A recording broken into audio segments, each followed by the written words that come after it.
ആദിയിൽ വിശ്വം മെനഞ്ഞു മോദ സൃഷ്ടി ചെയ്താദാമിനെയും രക്ഷയായി മണ്ണിലണഞ്ഞു കാവായി അഗ്നിയായി തന്നാത്മവർഷം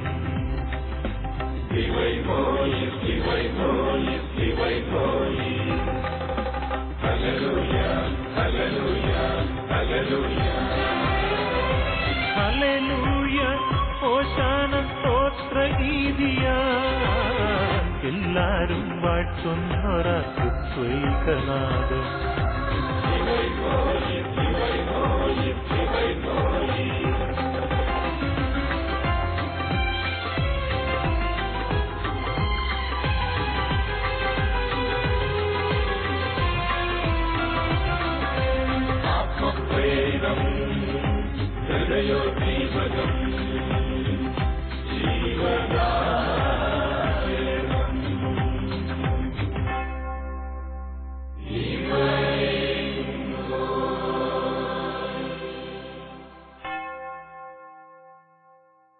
praise the Lord.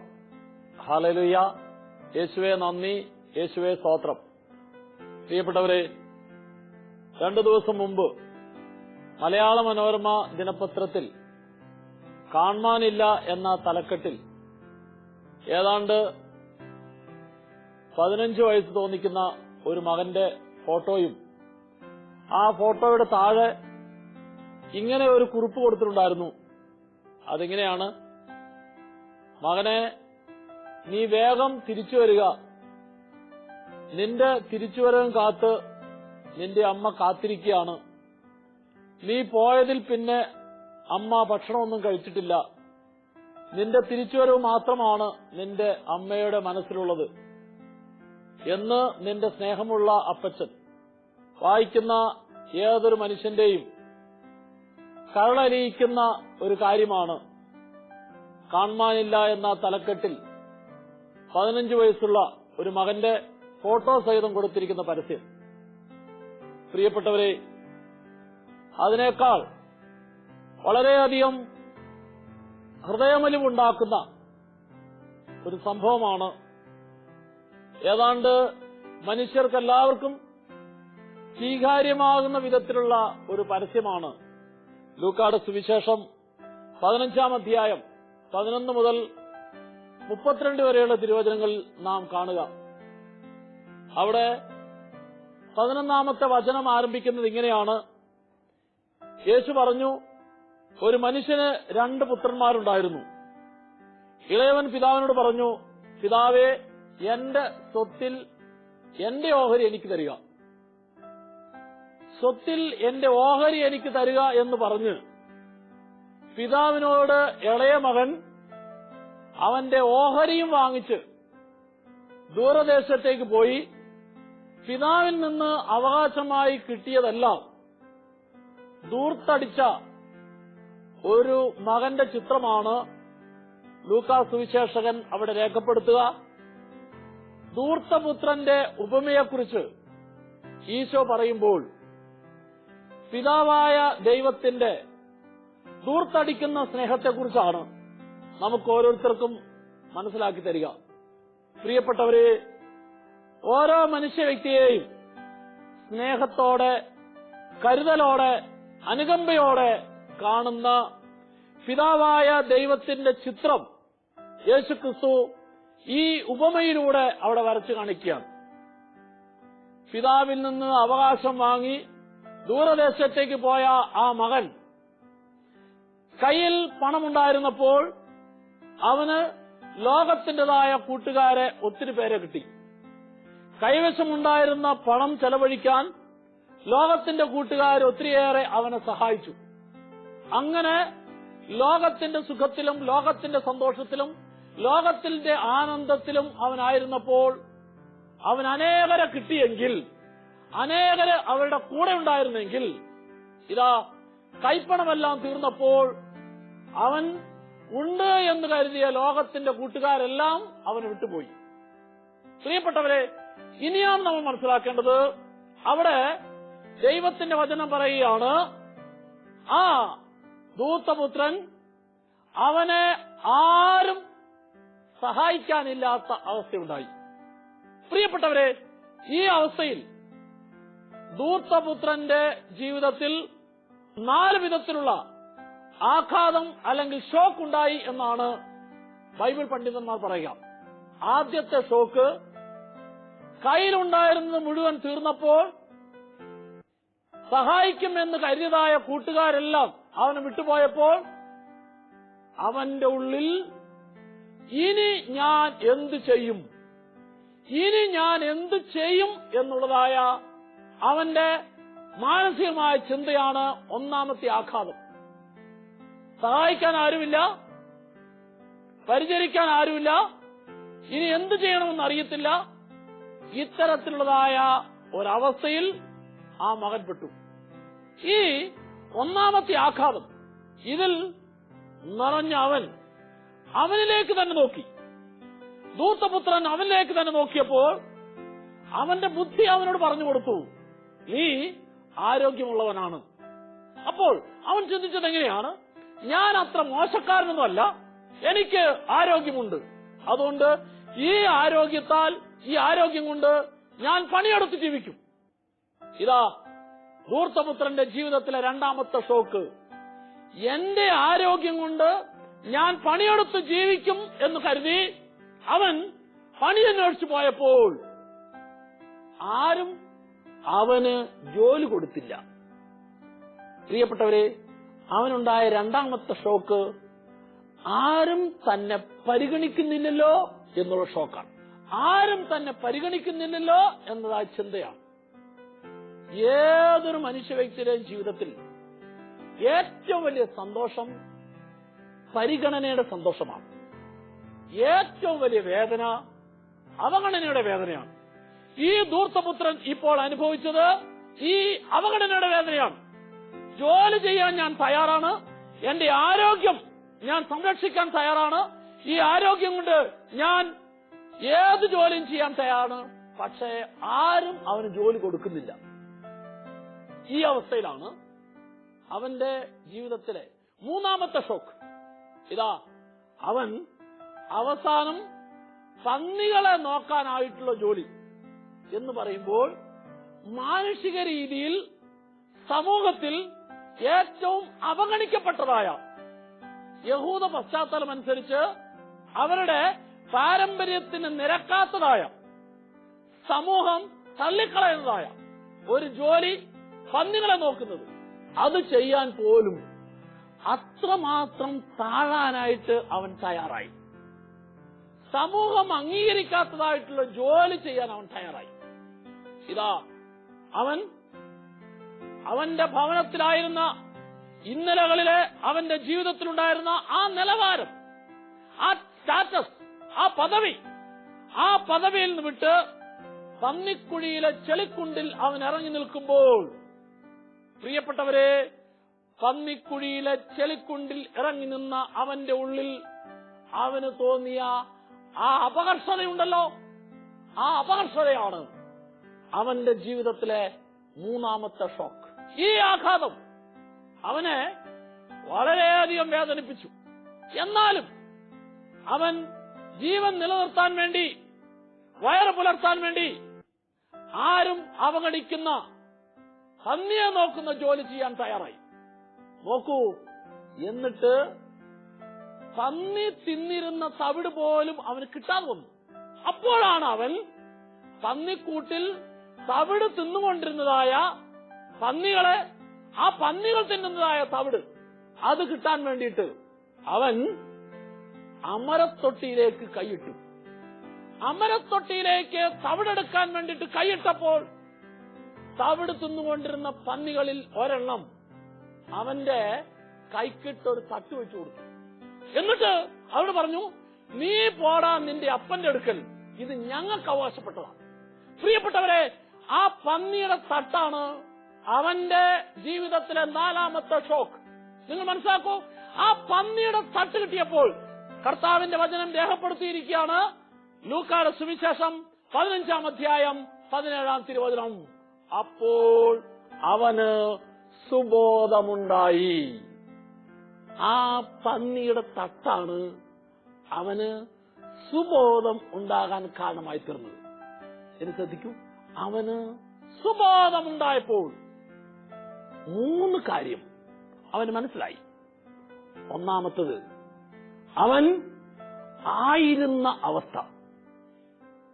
ഞാൻ എന്റെ പിതാവിന്റെ ഭവനത്തിലായിരുന്നപ്പോൾ എന്റെ പിതാവിന്റെ ഭവനത്തിലെ ദാസന്മാർ എത്രയോ സുഭിക്ഷമായിട്ട് ഭക്ഷണം കഴിക്കുന്നത് ഞാൻ എന്റെ കണ്ണുകൊണ്ട് കണ്ടതാ. ഇന്ന് ഇതാ പന്നി തിന്നുന്ന തവിട് പോലും കിട്ടാത്ത അവസ്ഥയിലായിരിക്കും ഞാൻ. അവന് മനസ്സിലായ രണ്ടാമത്തെ അവസ്ഥ, അവൻ ഇപ്പോൾ ആയിരിക്കുന്ന അവസ്ഥ. മൂന്നാമത്തെ അവസ്ഥ, അവൻ ഇങ്ങനെ ചിന്തിച്ചു, ഞാൻ എന്റെ പിതാവിന്റെ അടുക്കലേക്ക് തിരിച്ചു പോകും എന്ന് പറഞ്ഞാൽ അവനായിരിക്കേണ്ട അവസ്ഥയെക്കുറിച്ച് അവിടെ നിന്ന് അവൻ ചിന്തിക്കുകയാണ്. സുബോധമുണ്ടായപ്പോൾ അവന് മനസ്സിലായ 3 കാര്യം. 1, അവനായിരുന്ന അവസ്ഥ. 2, അവനായിരിക്കുന്ന അവസ്ഥ. 3, അവനായിരിക്കേണ്ട അവസ്ഥ. ഇതാ അവിടെ നിന്ന് അവനൊരു തീരുമാനമെടുക്കുകയാണ്. സുബോധമുണ്ടായപ്പോൾ അവൻ ഒരു തീരുമാനമെടുക്കാൻ തയ്യാറായി. ഞാൻ ഇപ്പോൾ ആയിരിക്കുന്ന ഈ അവസ്ഥയിൽ ഇത് ഞാൻ തുടരുകയില്ല. ഞാൻ എന്റെ പിതാവിന്റെ അടുക്കലേക്ക് പോകും. പ്രിയപ്പെട്ടവരെ, അവൻ തീരുമാനമെടുക്കാൻ തയ്യാറായി.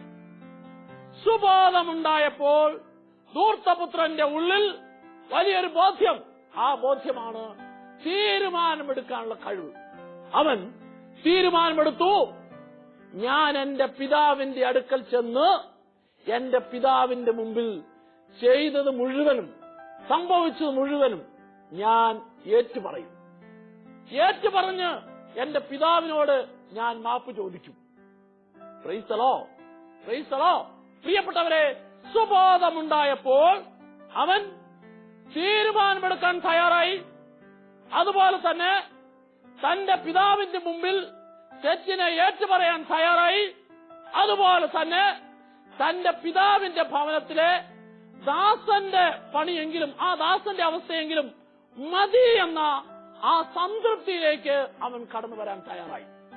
നോക്കൂ, അവനെടുത്ത തീരുമാനത്തോടുകൂടി അവൻ പിതാവിന്റെ അടുക്കലേക്ക് തിരിച്ചെല്ലുകയാണ്. അവൻ പിതാവിന്റെ അടുക്കലേക്ക് തിരിച്ചു ചെന്നപ്പോൾ അവൻ പിതാവിന്റെ കാൽക്കൽ വീണ് പിതാവിനോട് മാപ്പ് ചോദിച്ചു. എന്നാൽ തിരിച്ചു വന്ന മകൻ ചെയ്ത തെറ്റെന്താണെന്നോ അവന്റെ മാപ്പ് പറച്ചിൽ എന്താണെന്നോ ഇതൊന്നും ആ പിതാവ് ശ്രദ്ധിച്ചില്ല. പിതാവ് എന്തു ചെയ്തു? തന്റെ നഷ്ടപ്പെട്ടു പോയ മകനെ തിരിച്ചു കിട്ടിയതിനുള്ള ആ വലിയ സന്തോഷത്തിൽ അവന് എന്തെല്ലാം നഷ്ടപ്പെട്ടോ ആ നഷ്ടപ്പെട്ടത് മുഴുവൻ ആ പിതാവ് തിരിച്ചു കൊടുക്കാൻ തയ്യാറായി. അവന് മോടിയുള്ള വസ്ത്രം, കാലിൽ ചെരുപ്പ്, കൈവിരലിൽ മോതിരം എന്ന് പറഞ്ഞാൽ ഒരു ദാസനായിട്ട് സ്വീകരിക്കണമേ എന്ന അപേക്ഷയുമായിട്ട് പിതാവിന്റെ അടുക്കലേക്ക് എത്തിയപ്പോൾ പിതാവ് എല്ലാവിധത്തിലുള്ള അധികാരവും നൽകി വീണ്ടും സ്വന്തം മകനെ പോലെ അധികാരം കൊടുത്ത് പിതാവ് അനുഗ്രഹിച്ചു. ഈ അനുഗ്രഹിച്ചതിന്റെ സന്തോഷം അവർ അവിടെ ആനന്ദത്തോടെ അനുഭവിക്കാൻ തുടങ്ങി.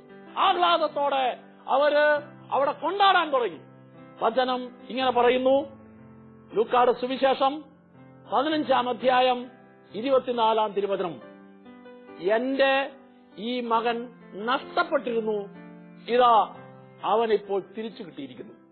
എന്റെ ഈ മകൻ മൃതനായിരുന്നു, അവൻ ഇപ്പോൾ വീണ്ടും ജീവിക്കുന്നു. വചനം ഇങ്ങനെ അവസാനിപ്പിക്കുന്നു, അവർ ആഹ്ലാദിക്കാൻ തുടങ്ങി. പ്രിയപ്പെട്ടവരെ, ഈ ധൂർത്തപുത്രന്റെ ഉപമയിലെ ധൂർത്തപുത്രൻ ഈ ലോകത്തിൽ ജീവിക്കുന്ന നമ്മുടെ ഓരോരുത്തരുടെ പ്രതിനിധിയാണ്. എന്ന് പറഞ്ഞാൽ അല്പസമയത്തെ താൽക്കാലികമായിട്ടുള്ള സുഖത്തിനും സന്തോഷത്തിനും വേണ്ടി നീ ഏതെല്ലാം പാപത്തിന്റെ വഴിയിലൂടെ പോകുന്നോ, തെറ്റിന്റെ വഴിയിലൂടെ പോകുന്നോ, ദുശീലത്തിന്റെ വഴിയിലൂടെ പോകുന്നോ, സ്വാർത്ഥയുടെ വഴിയിലൂടെ പോകുന്നോ, അപ്പോഴെല്ലാം ആ പോകുന്ന നിന്നെ നോക്കി നിന്റെ ദൈവം ഓരോ നിമിഷവും വേദനിക്കുകയാണ്. ഈ വേദനിക്കുന്ന ദൈവത്തിന്റെ വേദന നീ കാണണം. നൊമ്പരപ്പെടുന്ന ദൈവത്തിന്റെ നൊമ്പരം നീ കാണണം. സഹോദര സഹോദരി, കർത്താവിന്റെ വചനം നിന്റെ ഉള്ളിൽ തട്ടി നിന്നോട് പറയുന്നു, മകനെ മകളെ, ഇന്നലെ ജീവിതത്തിൽ നീ അല്പസമയത്തെ ലോകസുഖത്തിന് വേണ്ടി, അല്പസമയത്തെ പാപസുഖത്തിന് വേണ്ടി എന്റെ സന്തോഷം നഷ്ടപ്പെടുത്തിയ വ്യക്തിയാണ് നീ. നീ ഇന്നെങ്കിലും തിരിച്ചറിയുക. ഇന്നെങ്കിലും തിരിച്ചറിഞ്ഞ് നിന്റെ ഇന്നലകളിലെ തെറ്റിനെ ഓർത്ത്, പാപത്തെ ഓർത്ത് അനുതപിച്ച് എന്റെ സന്നിധിയിലേക്ക് നീ തിരിച്ചു വരിക.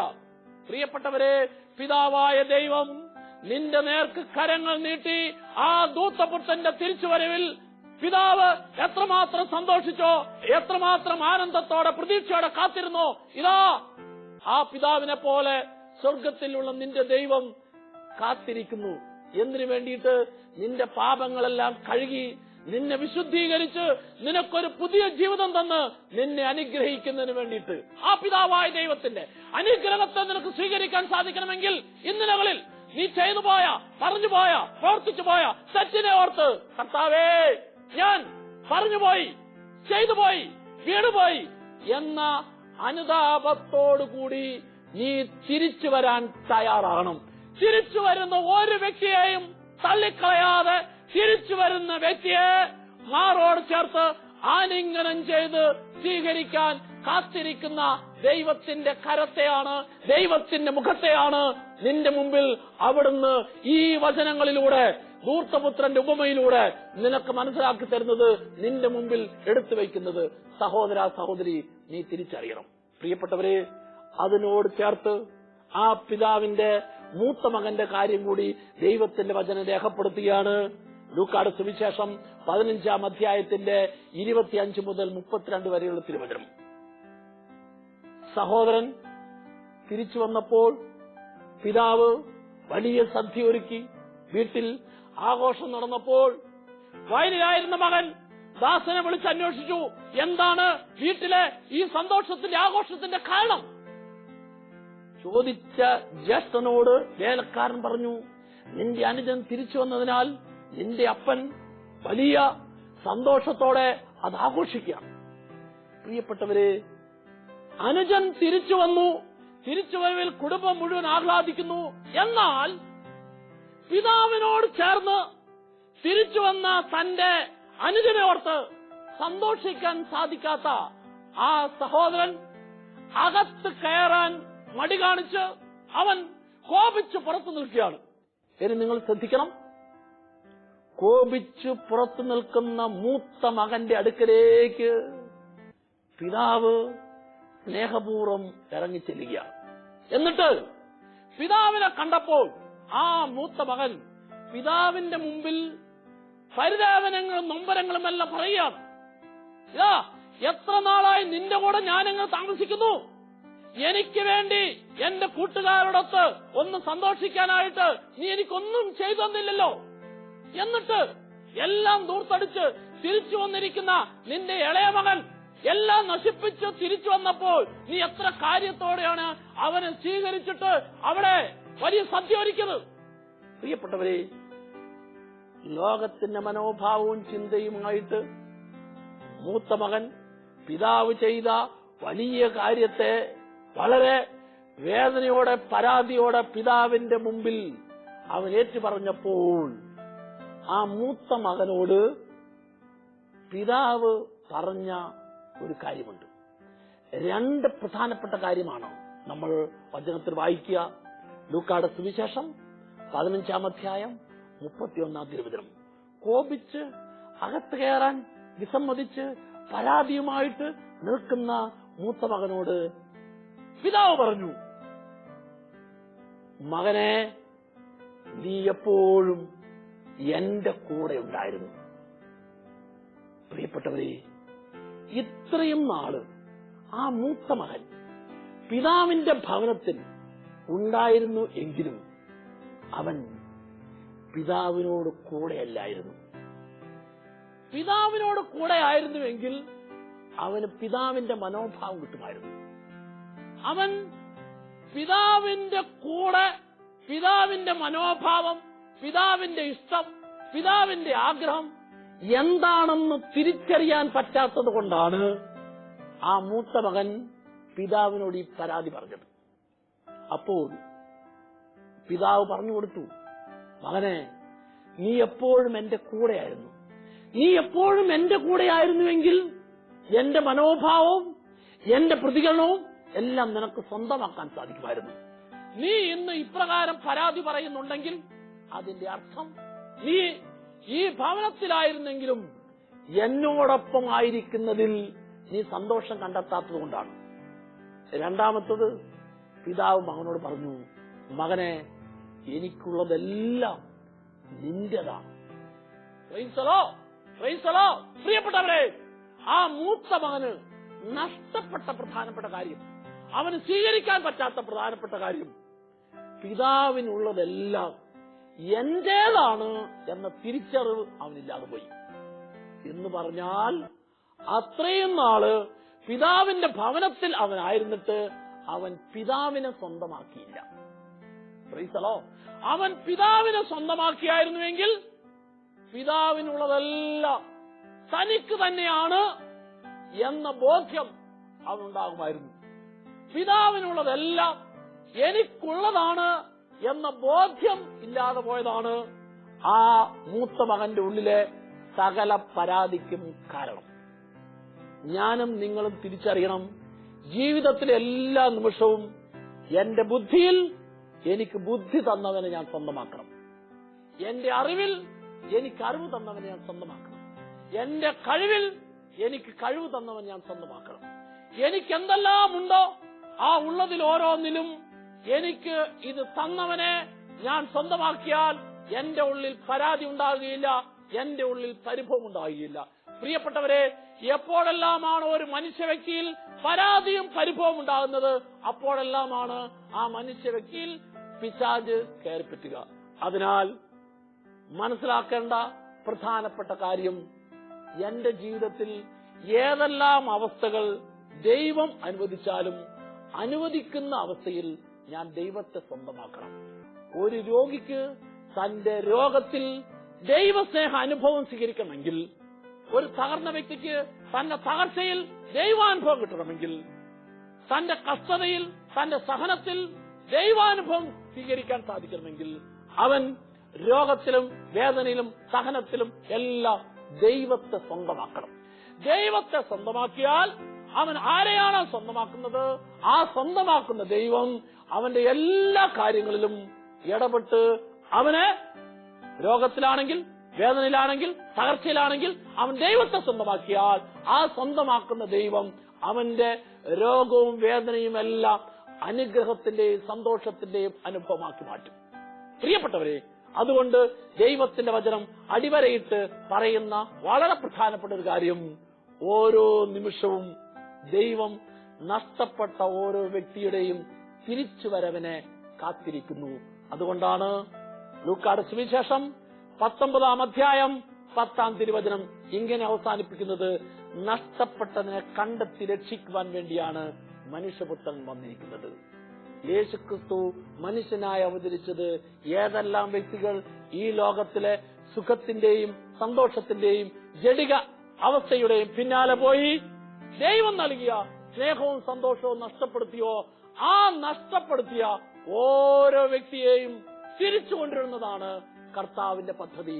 ഈ നഷ്ടപ്പെട്ടതിനെ തിരിച്ചു കിട്ടുമ്പോഴുള്ള ആ ദൈവത്തിന്റെ സന്തോഷം അനുഭവിക്കുക എന്നുള്ളതാണ് നമ്മുടെ ഓരോരുത്തരുടെയും ജീവിതത്തിൽ നാം ചെയ്യേണ്ടത്. അതിനാൽ സുബോധമുണ്ടാവൂ, തിരിച്ചു വരൂ, കർത്താവിന്റെ മുമ്പിൽ തെറ്റിപ്പോയത് മുഴുവൻ ഏറ്റുപറഞ്ഞ് നീ ഒരു പുതിയ വ്യക്തിയായി മാറൂ. ഈ പുതിയ വ്യക്തിയായി മാറുന്ന അനുഭവമാണ് നിന്റെ ജീവിതത്തിലും നിന്റെ കുടുംബത്തിലും ആനന്ദത്തിന്റെ അനുഭവം കിട്ടാൻ ഏറ്റവും യോഗ്യതയുള്ള കാര്യമായി മാറുന്നത്. കർത്താവേ, ഈ തിരിച്ചുവരവിന് ഞങ്ങളെ ഓരോരുത്തരെയും സഹായിക്കണമേ. ഒരു നിമിഷം കരങ്ങൾ കൂപ്പി കണ്ണുകളടച്ച് ഈ നിലകളിൽ നിന്റെ ഏതെങ്കിലും സംസാരമോ പ്രവൃത്തിയോ പെരുമാറ്റമോ ദൈവത്തിന്റെ സ്നേഹത്തെ കരുണയെ നഷ്ടപ്പെടുത്താൻ കാരണമായി തീർന്നിട്ടുണ്ടെങ്കിൽ, ആ നഷ്ടപ്പെട്ടത് മുഴുവൻ തിരിച്ചു തരാൻ കഴിവുള്ള കർത്താവിന്റെ അടുക്കലേക്ക് തെറ്റിപ്പോയി എന്ന മനോഭാവത്തോടെ ചെയ്തത് മുഴുവൻ അവിടുത്തെ തിരുമുമ്പിൽ ഏറ്റുപറഞ്ഞ് നല്ലൊരു തീരുമാനമെടുക്കാനുള്ള ബോധ്യത്തോടെ നമുക്ക് തിരിച്ചു വരാം. തിരിച്ചു വരുന്ന ഓരോ വ്യക്തിയെയും കാത്തിരിക്കുന്ന കർത്താവിന്റെ കരുണ നിന്നിലും നിന്നിലൂടെ നിന്റെ കുടുംബത്തിലും നിറയട്ടെ. യേശുവേ നന്ദി, യേശുവേ സ്തോത്രം.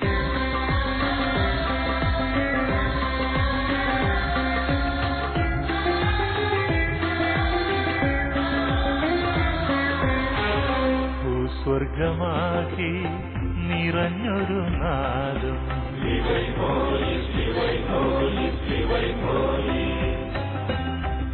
പൊഴിയിൽ ജീവൻ പകർന്നൊരു നാദം